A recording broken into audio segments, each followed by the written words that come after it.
You're walking down a familiar street, eyes lost in thought, maybe on your way to run errands or heading home after a long day.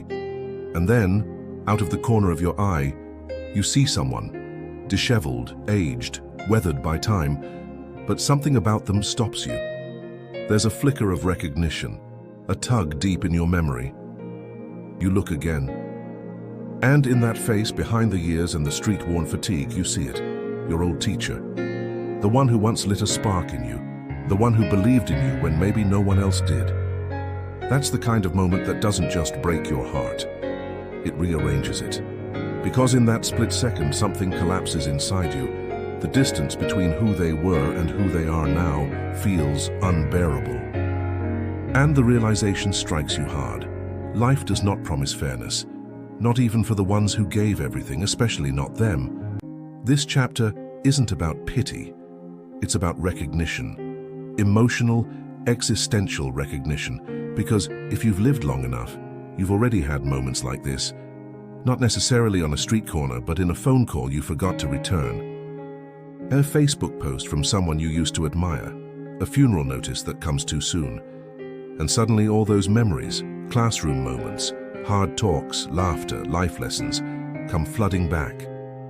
And you wonder, how did we let this person fade? We're taught early on that teachers are just doing their job. But when someone speaks to your potential, when they see something in you that even you don't yet see, that's not a job. That's a gift. And to discover that the giver of that gift is now discarded by society, ignored, possibly forgotten, it forces us to face our own accountability. Because let's be honest, we rarely check back. We're busy chasing success, dealing with family, struggling with our own disappointments. But in that brief encounter on the street, life gives us a mirror. It asks, what are you doing with what they gave you? And who do you become when they have nothing left? If this reflection has already touched your heart, subscribe to the channel and share in the comments. What part spoke to you the most? Now let's continue. What happens between the classroom and the curb? How does a person who once stood at the front of a room, commanding attention, inspiring minds, guiding futures, end up sleeping under a bridge or clutching a blanket in a doorway? The truth is, we rarely ask, because asking would require us to see them, not as a failed outcome, but as a person. A person who was once central to someone's story. The fall into homelessness is rarely sudden. It's a slow erosion of resources, of support, of identity. A teacher, especially in the United States, often walks a tightrope. Years of underpaid work, constant emotional labor, bureaucratic neglect, and when retirement comes, if it comes, there's not always a safety net. One illness, one financial misstep, one divorce. And that tightrope gives way, but what really gets lost in that fall isn't just housing, it's visibility. In American culture, once someone is no longer productive or useful, they begin to disappear from our collective concern. We see the homeless man with the sign, but we don't see his story. We don't wonder what he used to be. And maybe that's easier for us, because if we really allowed ourselves to see it, we'd be forced to confront the fragility of everything we think we've built. Mcgregor's shock in finding his teacher like this is the shock of realization that his success was never truly individual. It was communal, built on the emotional scaffolding of people like her, and yet, while he rose, she fell. Not because she lacked worth, but because the system she served had no room to catch her when she stumbled. And isn't that what we fear most as we age? Not failure, but invisibility. That after everything we've poured into others, our children, our partners, our careers, there may come a time when no one sees us anymore, when our name no longer echoes in anyone's story. To be forgotten is a different kind of death, and to be remembered only in tragedy feels like a betrayal of all that came before. There's an uncomfortable truth many of us carry, often in silence. We owe more than we admit, not just in money or opportunity, but in becoming. Someone somewhere saw something in us when we didn't. They stayed after class. They asked the hard questions. They wrote the recommendation letter. They believed before we did. But as time passes and our lives move forward, we rewrite the story. We call it hard work, ambition, drive. And yes, those things matter, but beneath them is often a foundation built on quiet acts of guidance, on people who gave us what they themselves may have never received.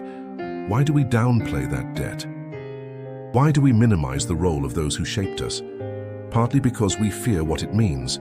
To acknowledge them would be to admit we didn't do it alone. It would mean facing the deep interconnectedness we spend our lives pretending doesn't exist in this culture of rugged individualism. The American dream, after all, glorifies the self-made person, but there is no such thing. When Mcgregor saw his teacher on that street, the illusion shattered.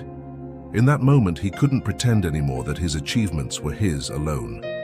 Her voice echoed in his confidence. Her expectations had defined his early sense of self-worth. And now, seeing her diminished, forgotten, it felt like a betrayal of that invisible contract. For many in midlife, this realization comes not on the street, but in more subtle ways. The parent slipping into dementia, the mentor passing without a funeral, the long-lost friend whose number you forgot to save. And with it comes the guilt, not of what we did, but of what we didn't do. In America, we aren't taught how to carry emotional debt. We're taught to pay our bills, clear our credit, move on. But emotional debts aren't like that. They don't expire. They linger until we face them, with humility, gratitude, and sometimes restitution. Because recognizing who helped us isn't weakness. It's the beginning of becoming whole. And sometimes the only way to truly pay it back is to show up when no one else does. Real compassion begins where comfort ends. It's easy to feel sympathy from a distance, watching a documentary, reading an article, shaking our heads at how bad things have gotten. But to sit face to face with someone you once admired, now worn down by time and circumstance, that takes a different kind of strength. It requires us to bridge the emotional gap between who they were and who they are now, without flinching. When Mcgregor approached his former teacher, he wasn't just facing her reality.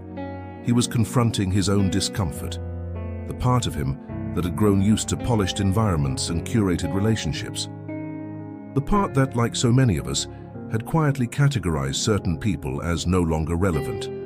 And that's where most of us pause, because crossing that line means risking emotional vulnerability. It means allowing someone else's pain to touch your well-guarded life. But it also means breaking the spell of indifference. In American society, compassion is often confused with charity. We think of giving as something we do for others, writing a check, dropping off old clothes, volunteering at a soup kitchen.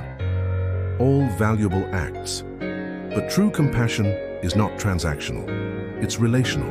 It says, I see you, I remember you, and I will not let the world erase you. That's what Mcgregor offered his teacher, not just help, but recognition. And in doing so, he rehumanized her in a world that had stopped seeing her as fully human. For many in their 50s and beyond, this lesson hits especially hard. We've lived long enough to see people we love fall through the cracks. We've felt the sting of being overlooked ourselves. And we know the cost of silence, how easy it is to let someone disappear because showing up feels too complicated, too emotional, too inconvenient. But compassion isn't convenient. It asks more of us than we expect. It asks us to sit in the discomfort, to make space for sadness, and sometimes to take action even when it doesn't fit into our schedule or our budget. Because ultimately, it's not about rescuing someone else. It's about rescuing the part of ourselves that still believes in dignity, connection, and grace. There's a kind of reckoning that comes later in life, a quiet inventory of character. Not the one written on resumes or highlighted in introductions, but the one that exists behind closed doors when no one is watching. That's where the real self lives. And moments like the one Mcgregor faced don't just reveal another person's story. They reveal ours. What would you have done? It's a question that unsettles many, because the truth is, most people walk past, not because they're cruel, but because they feel helpless, or overwhelmed, or they've trained themselves not to see. But that doesn't change the fact that every decision we make in those moments becomes part of who we are. Character isn't tested when everything's going well. It's tested when the cost of caring is real, when stepping in means stepping out of your emotional comfort zone. And in that moment, Mcgregor had a choice: preserve his image of her as she once was, or meet her where she is now, broken but still human. He chose to stay. That matters. Because we live in a culture obsessed with image, what we've accomplished, what we look like, who we're seen with. But none of that defines us in the end. What defines us are the invisible choices. The moments where kindness didn't serve a purpose, but we offered it anyway. For those in midlife and beyond, these questions grow louder with time. What have I become? Have I honored the people who shaped me? Have I lived in a way that reflects not just success, but integrity? The truth is, we will all reach a point where the applause fades, where titles no longer matter, and where the only thing left is the imprint we've left on others. Mcgregor's choice wasn't grandiose. He didn't broadcast it. He didn't make it part of a brand. He simply acted from a place of memory and conscience. And in doing so, he reminded us that dignity doesn't have to be restored with miracles. Sometimes it begins with just being there, not to fix, but to witness. To say, you are still here, you still matter. At some point, we all wonder, will anything I did really last? It's a quiet fear, rarely spoken aloud. We spend decades building careers, families, reputations, but deep down we know the world forgets quickly. Even great impact fades in the rush of time. Teachers know this better than most. They don't leave monuments or million-dollar legacies. Their impact is invisible, etched into the minds and hearts of others. But when life unravels, when poverty, illness, or isolation take hold, that quiet legacy can feel like it was never there. And that's perhaps the most brutal part of aging in a society like ours. The sense that what you gave your life to has been erased. Mcgregor's teacher had poured herself into generations of students. She may have gone home exhausted, unpaid overtime behind her, still grading papers by the kitchen table. And for what? To end up forgotten, sitting against a cold wall while others avert their eyes. It would be easy to call that tragic, but maybe that's not the full story. Maybe the tragedy isn't that her legacy faded. Maybe the tragedy is that we stopped reflecting, that we stopped circling back to ask, who helped me get here? Who made me who I am? Legacy isn't just what we leave behind, it's what others carry forward. But for that to happen, someone has to notice. Someone has to connect the dots between who they are and who got them started. And in doing that, they breathe life back into a story that would otherwise be lost. When Mcgregor found his teacher, he could have kept walking. He could have quietly felt bad, left a few dollars, and moved on. But by choosing to sit with her, to ask about her life, to listen, he began restoring something deeper than housing or comfort. He restored witness, and without witness, legacy turns to dust. This reflection isn't just about one teacher, it's about all the invisible builders, the ones whose names don't trend, whose sacrifices don't make headlines. Their legacy lives only if we carry it, by remembering, by telling their stories, and sometimes by simply showing up when it matters.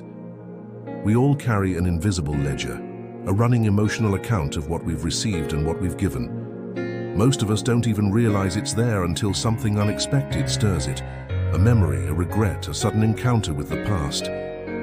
And then, without warning, we feel the weight of unbalanced pages, words we never said, thanks we never gave, wounds we never acknowledged. Mcgregor's meeting with his former teacher cracked open that ledger. It wasn't just about her fall, it was about his own rise, and how much of it had quietly depended on the scaffolding she and others like her provided. To see her now, vulnerable and forgotten, wasn't just heartbreaking, it was clarifying. It forced him to face the gap between what he owed emotionally and what he had ever tried to repay. Many of us, especially in the second half of life, start to feel this too. We begin to see not just the path we took, but the people we stepped over, forgot, or left behind. And there's a temptation to bury that discomfort, to say, that's just how life goes. But real healing begins when we stop making peace with that narrative and start asking what reconciliation might actually look like.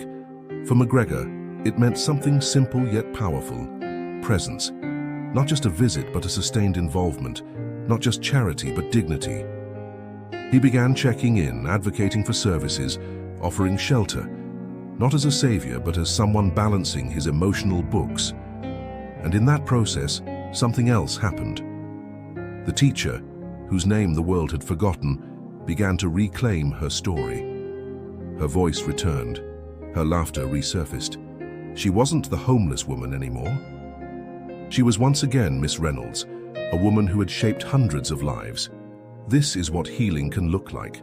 Not a dramatic rescue, not a viral act of goodness, but the slow, quiet practice of accountability, gratitude, and care. It's the decision to carry forward not just someone's memory, but their worth, because the emotional ledger doesn't need to be perfect, it just needs to be honest. By the time we reach the later chapters of our lives, we start searching for something deeper than success or survival. We start searching for meaning. And meaning isn't found in moments of applause or recognition. It's found in the quiet spaces where life folds back on itself, where beginnings and endings touch, where the student becomes the caregiver, where the one who was taught becomes the one who remembers. When Mcgregor met his teacher again, not in a classroom but on the street, something profound occurred. Not just a reunion, but a full circle moment, a chance to redeem what had been lost, a chance to live out rather than merely reflect on the values she had once passed to him. This is the essence of a meaningful life, not just to achieve but to honor, to take the invisible lessons handed down through care, patience, and belief, and to let them transform us not only in memory, but in action. In the United States, where productivity so often defines worth, we forget that dignity is not earned, it's inherent. It doesn't disappear when someone stops working, stops contributing, or falls into hardship. If anything, that's when their humanity becomes most deserving of our attention, because meaning isn't measured by how high we rise. It's measured by how deeply we reach, especially when no one's watching. For those watching this reflection, especially if you're over 45, you know this truth in your bones. You've seen life turn unexpectedly. You've lost people too soon. You've wondered what your legacy will be, not in buildings or bank accounts, but in people. And maybe you've asked, did I make someone feel seen? Did I ever return to say thank you? Did I show up when it counted? Mcgregor's choice is a reminder that it's never too late to revisit, to repair, to give back. Because in the end, the people who shaped us live on, not through our admiration alone, but through our decisions, our presence, our care. And maybe that's the greatest surprise of all, that by lifting someone we once admired, we lift the part of ourselves that still believes in love, loyalty, and the quiet redemption of simply showing up.